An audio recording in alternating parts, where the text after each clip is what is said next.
My name is Connor Stacey. I'm a graduate student here at IU, pursuing a master's in computer science. I actually got my bachelor's in computer science here as well, with a specialization in programming languages and minors in both informatics and English, which I think gives me a strong basis for communication with my peers and with others who may not be as tech literate.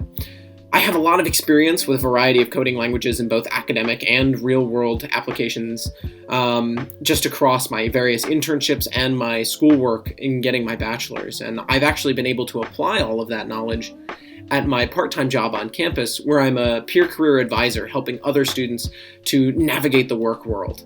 So that's me. And that is actually my elevator pitch.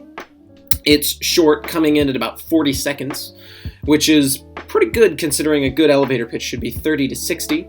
It's descriptive as to who I am and what I do. It, I hope, sounds comfortable and like it's well practiced, but natural. And it tells a little bit about my skills, if not in the most depth, just kind of briefly. When you have your elevator pitch with any employer, the things you want to be thinking about are, number one, it needs to be short. As I said, a good elevator pitch ranges at about 30 to 60 seconds. Not so short that it's just your name and I'm a student here, but that it gives a minimal amount of information. It leaves them wanting more and gives them room to ask you questions. Next, it's descriptive in such a way that it's clear and sets you apart. For me, this is, I have minors in things that, while a lot of computer science majors may have a minor in informatics, I don't think a lot have one in English. That's something that I believe sets me apart. You can think about what sets you apart. Is it your communication skills? Do you have a lot of practice in a specific coding language that others may not? Is it your own real-world project? Did you go out and build a website that you're really passionate about and you feel like really exemplifies what makes you a good candidate? The other thing that I mentioned is that I have experience in academic and internship settings. This is because I'm confident in talking about my internships. I really enjoyed them, and I'd love to share those experiences with the employer.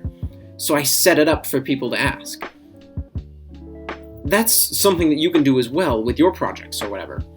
And next, there's the idea that you have to be comfortable. Now, I've done my elevator pitch probably hundreds of times at this point, whether that's between practice or, showing other students or actually giving it to, interviewers and employers.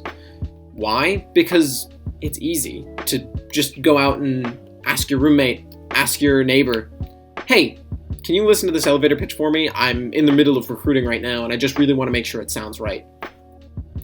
The more you practice it, and the less you practice it on a script, because at the beginning you kind of want to have an idea, but by the end you should have it kind of down to the point where it doesn't feel like you're reading from a script. It should feel like a conversation. The more conversational and natural that it feels, the more that recruiter, interviewer, employer is going to see you as a person that they can ask questions and enjoy speaking with.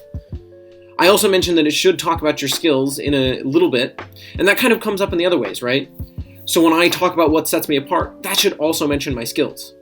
If I'm talking about my English and my informatics minors and kind of wanting to be the bridge between technology literate people and technology illiterate people so that I can make things clearer and easier for all to understand, that shows that I have a basis in communication. And it shows it doesn't tell you. If I just tell you I have a strong basis in communication, do you really believe me? If I have to tell you that I have a strong basis in communication, do I? I can tell you all the different languages I know, but what does that really accomplish? If I tell you that I've had a lot of internship experience and academic experience perfecting those languages, that's more clear and understandable. So I think the things that we can really come away with as we practice our elevator pitches is to really just focus on these small details and practice, because so much of this entirely complicated thing can be made so much better by just a little bit of practice.